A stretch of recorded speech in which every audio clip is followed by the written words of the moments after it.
All right. It is Big Verb and Jack Gold MMA, and we are covering UFC Paris, Imavov versus Borralho this week. Big Verb, how you doing, sir? I'm doing good, my man. Had a nice, chill, relaxed day. Good holiday weekend. Ready to get back to a solid fight night in Paris, and ready to get back on that normal schedule for UFC weeks. How about you? No, I've been itching like a fiend with no UFC this weekend, But we're back. It's a fun card, and I think there's going to be a bunch of bangers on here. What do you think? Absolutely, man. They definitely came through. Quite a few debuts come in the UFC, so it'll be interested to see how that plays off. But the main card's pretty solid. Pretty much all strikers, a little bit of wrestling in there, but pretty dominant strikers. So at least the main event and co-main should be action packed for sure. No, it looks awesome. And even the first fight of the night, the women, the only ladies on the card, we got Shauna Bannon versus Sam Hughes. Both of them are fun to watch. I wouldn't say they're top level. And I think Shauna Bannon is like a fun kickboxer, but Sam Hughes is that grindy, grit 'em and grind 'em out type of lady. So what do you think is going to happen in this fight? Yeah, I kind of agree with you. I saw Sam Hughes is a huge favorite. I think she was 320, 340 last time I checked on DraftKings, which I think is reasonable. I mean, Shauna, she likes to get hit. And she's not the best wrestler. Yeah, I mean, her best hope is just throwing up an armbar or a submission and hoping it sticks. So basically, I mean, I feel like Sam Hughes is more stronger, better on the feet, better wrestling base rather than jiu-jitsu, where I think we've kind of seen Shauna doesn't really have a good wrestling base. She's good on her back and kind of catching someone being lazy or slipping. So as long as Sam Hughes doesn't do that, I think she honestly probably just grinds out a decision. I agree. I'm taking Sam Hughes here at minus 310 is what it has on FanDuel right now. Yeah. And for a betting wise, I don't feel like it's really worth it. It could be a parlay piece, but it's also Call me crazy. Sam Hughes is a lock. a lot is crazy in women's. In my opinion, I'm a Sam Hughes rider. I love betting on Sam Hughes. She'll always fight for your money. No, you're not wrong about that. Yeah, I don't know if I know. on the lock, but definitely a decent little parlay piece to start the night off for sure. I know. And next up, we've got kind of like an interesting, again, grit and grind him out fight. We've got Hanat Fakhretdinov taking on Bane, Andreas Gustafsson, who they both are kind of clinch city. I think Hanat might take him down here, but what do you think? I once again, I don't know, man. It's kind of interesting with Renat. He wins these extremely close fights. You could almost say he lost, especially like the last two. He barely edges out decisions. He's definitely, I think, a better grappler overall. Maybe not as much clinch. I think Gustafsson is probably going to be able to put more damage on him. And I feel like every time Renat, kind of doesn't get his fight, it kind of starts going downhill quickly for him. But like I said, he seems to edge out decisions with takedowns and grappling, but I don't know if that's going to work this time, or I think Gustafsson's kind of going to bring it to him, and you'll kind of see how he chooses to react. I don't think I've ever seen Hanat Fakhretdinov as like less than a minus 250 favorite. Gustafsson is the favorite here. It is minus 120 to minus 106, which is very strange to me. I think Vegas knows something I don't. But I have seen, it seems like a lot of money's getting put on him. I don't know, man. I might be thinking Hanat by decision here. I don't think that's a bad bet by any means. If he can do what he did to Chaos Williams to Renat, it'll be very interesting to see. That's kind of a pick'em fight for me. It's just going to be ever who wants it really more. That'll be a good fight. Yeah, That'll be a good fight to watch.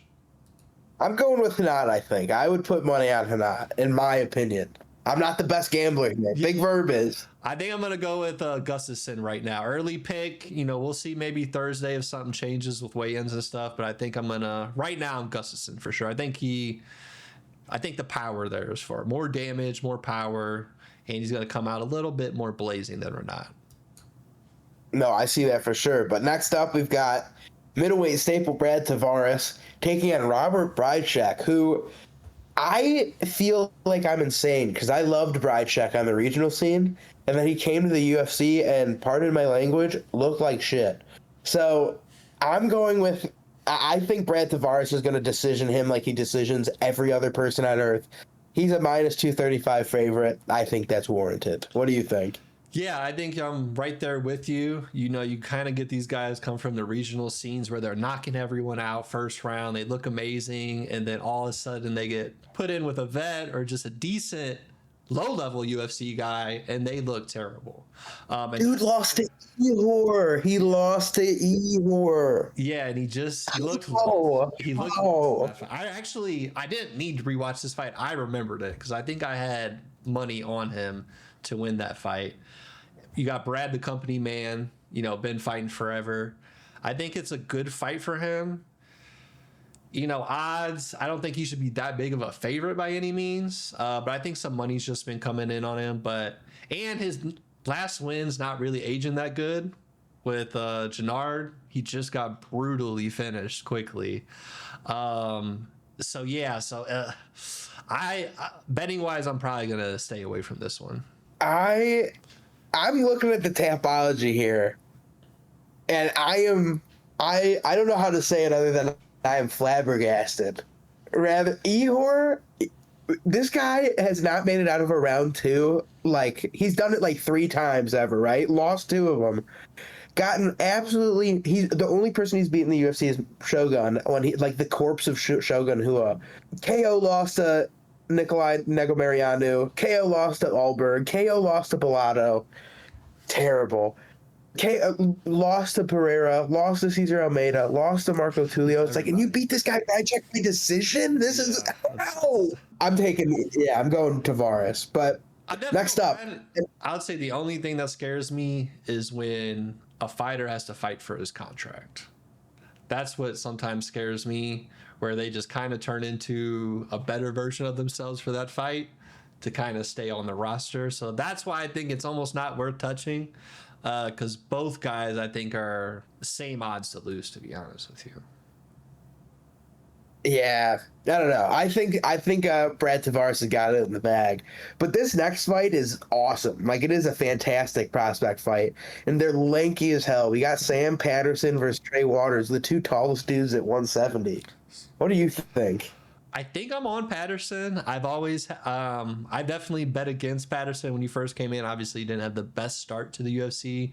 I think he moved up and he's kind of proved everyone wrong, especially the last fight, you know, finishing the debut. That was a huge upset. I think he was like a plus 300 dog or something like that. Yeah, he KO'd him. Every thought he was going to be a sub, but no, Yes. he pieced him up.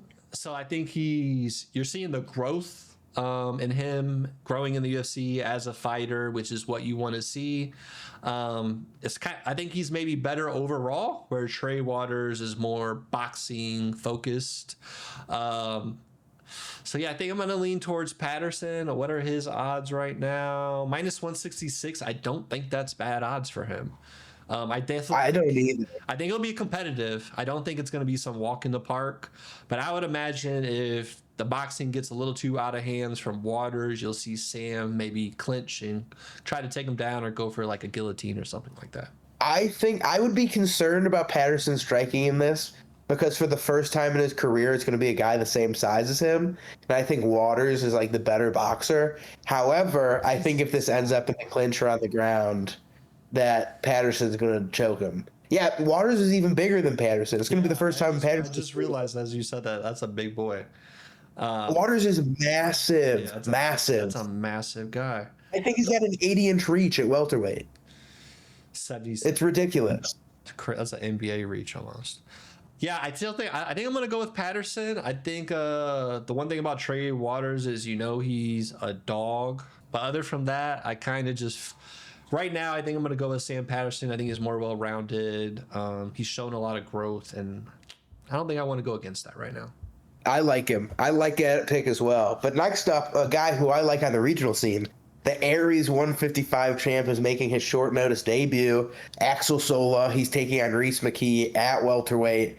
And I think it's going to be a tough fight because he is a lightweight, but it should be banging. What do you think? It scares me when people go up for the last minute UFC fight, especially against doesn't have the best UFC resume, but a lot of experience in the UFC. I mean, he went against Chimaev, so I feel like the fear of any other fighter goes out of your head after you've kind of gone against him. Not that he did good against him, but I've seen worse. Yeah, it took him 3 minutes. Yeah, I've seen worse. Oh man, this is a tough one. It's kind of, it just scares me with these debut guys. Like once again, kind of have to repeat myself. You see them look so good on the regional scene. They're knocking people out. They're not even going to round two. Come to UFC, it's like that oh no moment. You know what I mean? They almost, it's like they seen a ghost and they just kind of get caught up. I think I'm gonna go with I think I'm gonna go with McKee. I think this might be one, and I'll probably shoot myself in the foot later, but I think this is going to be one of the things where the UFC experience plays a major factor. And kind of, you know, he's coming off a win, 2 losses before that. You know, he doesn't really want to go back in that lose column. You know, I think these debut guys are sometimes a really good way for these guys to keep their UFC contract and, you know, get re-signed. It's a good opportunity for them. Not every debut guy is going to be some walk in the park by any means, but we've seen where, you know, it can be some easy money for some guys. So Yeah, no, you're right, 100%. the weight change scares me a little bit, and looking at who he's fought, nobody's really kind of catching my eye. So I think I'm going to go with the UFC kind of, even though he's only 29, so I hate to call him a vet, but I think I'm going to go with, you know, McKee, go with the UFC experience, and, you know, he's fighting in his normal weight class. No, I like it. Next up, the heavyweights, baby. We got the debut of PFL heavyweight Ante Delia, and he's taking on UFC staple Marcin Tybura. I think this was an interesting one. Like, Tybura is the guy who, like, will always just beat the bad guys. He somehow finds a way. I think it's I know he somehow finds a way, but I think I think he's really good. He trains with Tom Aspinall. He trains with Phil DeFries.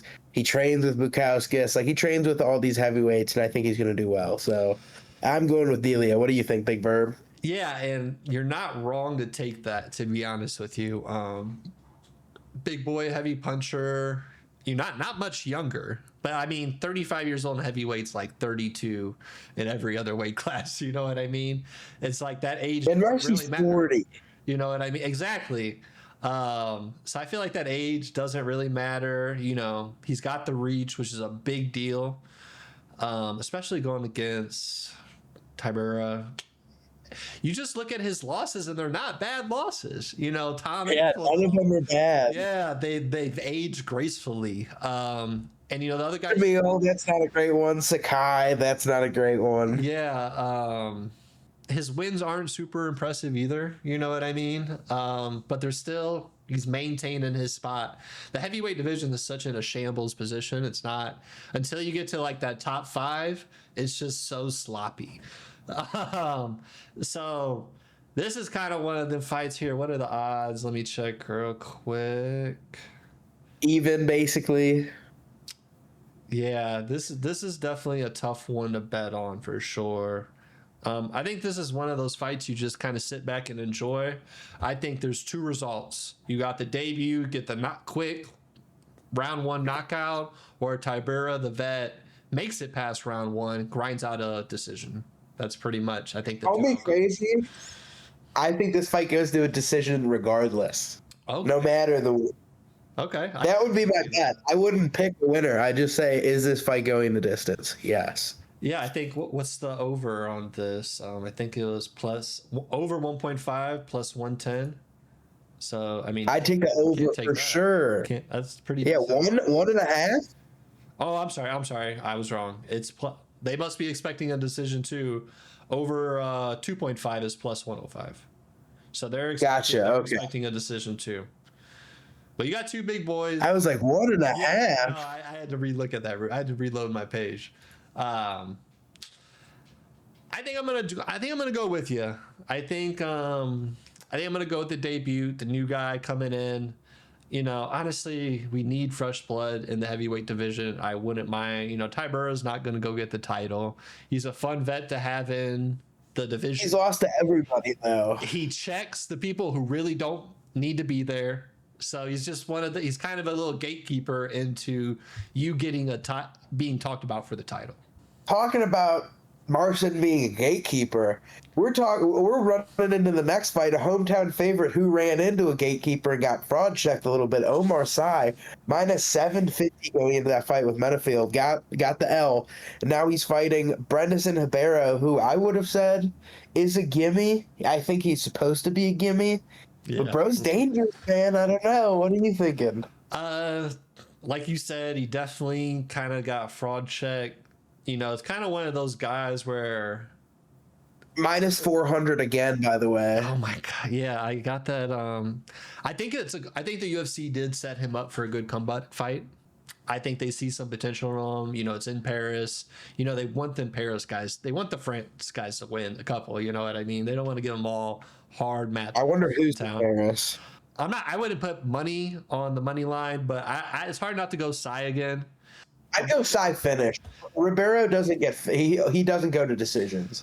Because honestly, he did, as much as he did get fraud check, Manafield's just almost back to Tybura, just one of those guys in that divisions where he can have one of those nights where he looks great. You know what I mean? And you just happen to be that guy that fought him that night. Back to back, him and Julius Walker. Yeah, so I am going to take the big favorite. I think the UFC's given him a layup to get back in the win column. Hometown. I think it'll be kind of easy money for him. Like you said, I think a finish, maybe quick, maybe second finish, but definitely second round, but definitely not going decision by any means. And then in the next fight, another debut. We've got 1, 2, 3, I would say ish, back debuts on this main card. And to open it up, we've got Robert Rucola, the 145 KSW champ, is taking on William Gomez, the Frenchman. But I like Rucola a lot. He's nasty. He's pretty gross on the ground. Like he's just good. He's just a good, well-rounded fighter. His only loss is from Saladin Parmenis, who's like, if you don't watch the regional scene out there, he's that guy. He's 21-2. He's like a triple champ, if I'm not mistaken, at 45, 55, and 60. Like, dude's an animal. And that's his only loss. And it was a soccer kick. You can't do that here. Yeah, I did. So I did see that. So I'm taking Rucola to beat Gomez in his debut. Ooh, I like that. What are the odds on him right now? 180. And I like KSW. KSW and Octagon are two promotions I personally trust coming over. I agree. I actually do agree with that statement. I do trust those. They've got to fight guys on the freaking sauce. They've got to fight guys who are juiced to the gills. Yeah. I think it kind of almost the same conversation as the last fight with Psy. William got I don't want to say he got fraud checked, but he ran into somebody that's not going to let him point fight. Decided to put a little more pressure on him. He wasn't just be able to tap or do, 1-2 comebacks the whole fight, because that's how he likes to fight. It's kind of slow paced. There's no rush. And that the Hyder Emil loss is not aging well. Hyder just got KO'd in 30 seconds by a debuting guy. Exactly. Rito, you can't tell me differently. That was a split decision. Nope, you're not. I don't disagree with you on that, my man. I think this. This, like I said, because some of his wins, decent names. But that last fight, like I said, it didn't look great. You'd hope. When it was that fight 5 months ago, not a ton of time. Not a lot of time to make changes. I don't expect him to become some pushing type of fighter. I think he'll go back to what he knows, which is just tapping, point fighting. Where the other guy, big KOs, KO every fight. Besides, his last decision was 3 years ago. So he rocked. So it'll be interesting. And he's a good counterpuncher. So and he's nasty on the ground.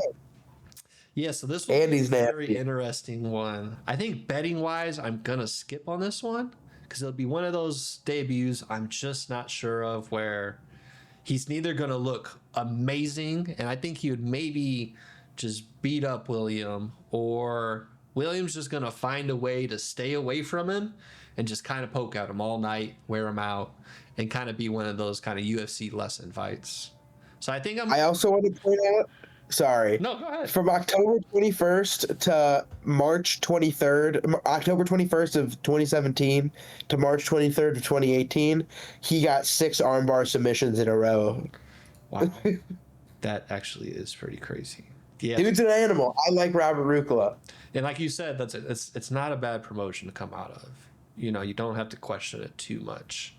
Yeah, I think I'm gonna ride with you on that pick. And speaking of good promotions to come out of, we were talking about Octagon a little bit. The double champ, Losin Keita, is here in the UFC, and they gave him Pitbull in his debut. I know, that's a tough matchup for Pitbull, and it's a huge name for Keita. Like, it's cool. It's very cool both ways. Poor Pitbull. I feel like this is the UFC testing these Bellator guys and like where you're really at. You know what I mean? It is. We're gonna move from another promotion to fight you on their debut, and let's just see where you're at right now with everyone else. Like I think this is like a big test for Pitbull. I mean, the guy's 27. Oh man, like you said, 16-1, animal, double champ. It's kind of one of the things I was talking with Tybura, where you got the young guy coming out, guns blazing, finishes him. Or you could see just Pitbull somehow finding a way to wear him down. Maybe. But I think the odds are very slim on that. Minus 220 to Keita. Kind of crazy. It is kind of crazy. And he's coming off a Dan Ige win, which isn't a bad win to have in the UFC. That's a good win to have under your belt, I think. We might be going with 2 debuts back to back.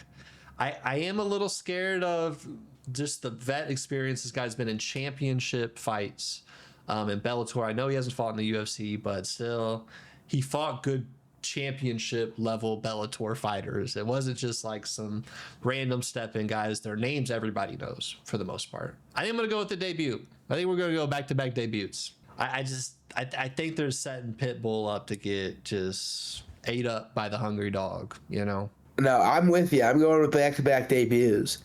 Next up, it was supposed to be Firas Ziam. Unfortunately, rest in peace. His grandmother passed away this week, so he will not be fighting.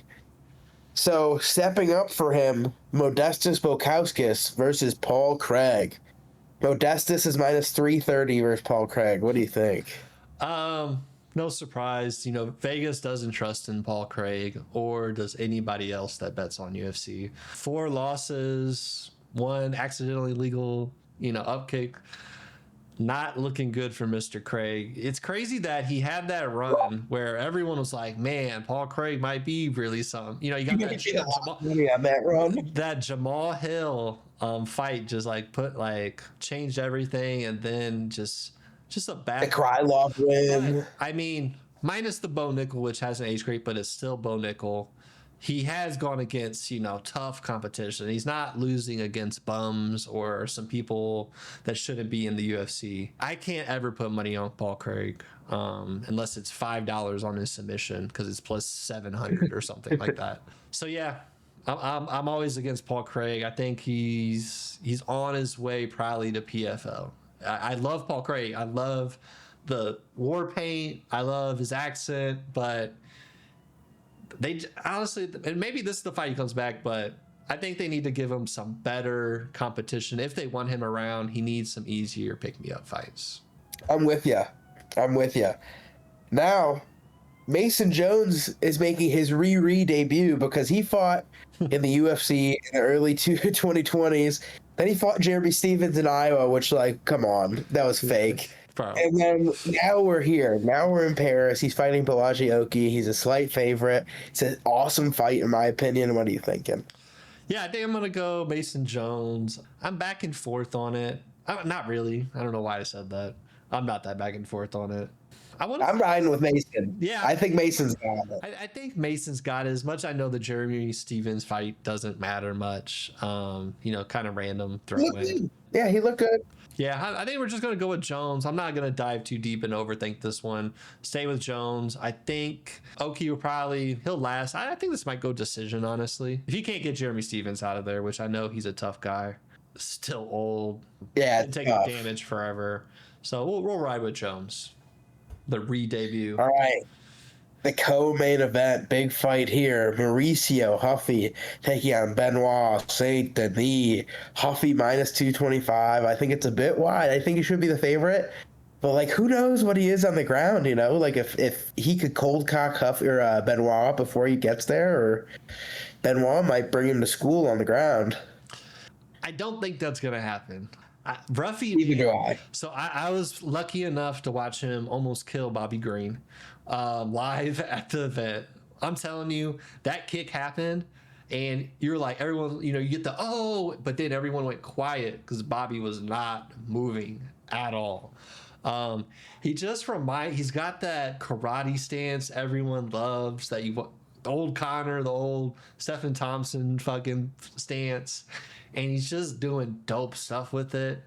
I'm rooting for him. I don't think the wrestling's going to be that big of a deal. I think Saint Denis is unfortunately going to get knocked out again because I think the striking is just on another level. What you've seen when he gets people of a different level set, he's just not. He's not there. He's just not at that level. Monaco's striking's good, but it's not something we really talk about. You know what I mean? Yeah. Obviously, Dustin the Diamond, amazing boxing. So most people are going to get knocked out by him, in my opinion, coming up the rankings. I think I'm going to go with Ruffy. I think I'm going to go with second round finish, I think. See, I think the thing I give Benoit a lot of credit for is he was dominating Dustin for the first round of that fight. But I think you're right. I think Huffy's got that it factor, man. I think he's really, really good, and I think he's gonna get the job done. And I believe in aura. And you see it with these fighting nerds, guys. They just believe in themselves, and that just plays such a big factor in fighting. Even though Carlos had that loss, still at that fifth round, he was fighting against, still trying to win the fight, came back and had an epic knockout, not too long ago in Chicago. Gene Silva is putting on shows as well. They just have this aura coming into these fights where you just feel like they're gonna win, and they do 9 times out of 10. So yeah, I'm just gonna go with the fighting nerds, ride their wave right now. And this is, in my opinion, he's one of the best strikers on the whole team. I agree. I think he might be the best of the squad. But like Benoit low-key has aura too. He's like a former military man, paratrooper, and posted today, credit to Dana Black, these are not my thoughts. He said, and I quote, "Me when I become a full-time MMA journalist and I investigate Benoit Saint Denis involvement in the 2021 bounty airstrike that slimed out 22 civilians during the Mali War." So there's like a 25% chance that Benoit committed war crimes via Dana Black. So I think that's pretty auraful in its own right. So I feel like he had that aura going for him, and he still does. Obviously, military guy, that's crazy. But I feel like getting knocked out twice, you lose a little bit of that aura. Getting knocked out, agree, for sure. Back to back, you lose some aura, and then don't look good against Kyle Propolek. No, he got it done. Claps for that. But ugly though. Ugly, exactly. I was about to say you could have done it in such better fashion. So I think I'm gonna go with Ruffy. He's on the run. I think he's gonna upset, the hometown guy, unfortunately, and he's gonna do it in spectacular fashion. Speaking about hometown guys, we got a hometown guy in the main event. Nazardine Imavov is taking on Huffy's fighting nerd partner in crime, Caio Borralho. It's Paris on Brazil violence in this co-main and main event. What do you think? Caio is the minus 136. Imavov plus 108 right now. Yeah, I love this fight. Honestly, I really love this fight. Great co-main and main, just absolute beast on both sides of fights. This is a coin flip, as it should be. I see a lot of people going Brazil, but, I look at the resumes, and, there's one that has just a little bit better names that stand out to me, and that's going to be our hometown guy. Beating Izzy, I don't care what people say, if he's washed or whatever it is, beating Izzy is such a big deal. And knocking him out, maybe not cold or anything, but still knocking him down, catching Izzy striking is a big deal. I think that's really slept on. Brandon Allen, another good name. Janet Cannonier is... the other guy's most recent win, and he beat him 3 fights ago. So, that's not impressing me. Paul Craig, once again, not a good win. Hasn't aged well. Some of these wins really haven't aged that great for him, and he's not fighting as actively either. So I think I'm going to go with the hometown guy. He has beautiful striking. I don't think there's going to be any wrestling in this whole fight. So I think Co-Main, Brazil's coming on top, and then you're going to see the same kind of result, but on the opposite end in the hometown hero. I think he's going to get a finish, man. I think he'll finish him. See, I'm on a completely different plane than you on this fight, because I totally agree with you with the resume stuff with Kaio and Imavov. Imavov has a better resume, but I'm looking at Kaio's, and I'm just looking at some of the people on it. It's like, okay, he beat Brendan Allen in a grappling match recently. That's a good win. That's Brendan Allen's best attribute. Beats Jared Cannonier, beats Paul Craig, whatever, beats a boost, that's all right. Finishes Mikhailo Jacek, who turns out might be pretty fucking good, or freaking good, pardon my language. He started fighting, and he's in the same gym now. Yeah, at the same gym. Like, that's like they fought each other. Aaron Jeffrey, Jesse Murray. Like, these are good wins. Gadzi Amargadzhiev. Like, these are good wins. And the thing that pisses me off about Kaio more than anything is, like, I think he's so talented, and he's gonna wrestle Nasruddin, I promise you. But he finds ways to have the finish on lock and not get the finish, and it drives me up the wall. But I'm going with Kaio by decision, Okay. 48-47. Ooh, okay. Yeah, and I agree. Like, he's got a nice resume of good, solid guys, and most of them are winning now. You know what I mean? None of them are on like losing streaks or out of the UFC or anything like that. Unfortunate loss against Sean Strickland, when Sean Strickland was just on that small run where he was just feeling himself, going forward, didn't care what anyone did, obviously, until he found DDP. But, you know, he just ended up on the bad side of that, I think. And then he went on a run. No, I think that's a terrible loss, because that was fat Strickland on a week notice, and he beat the shit out of Nasruddin for 5 rounds. Yeah.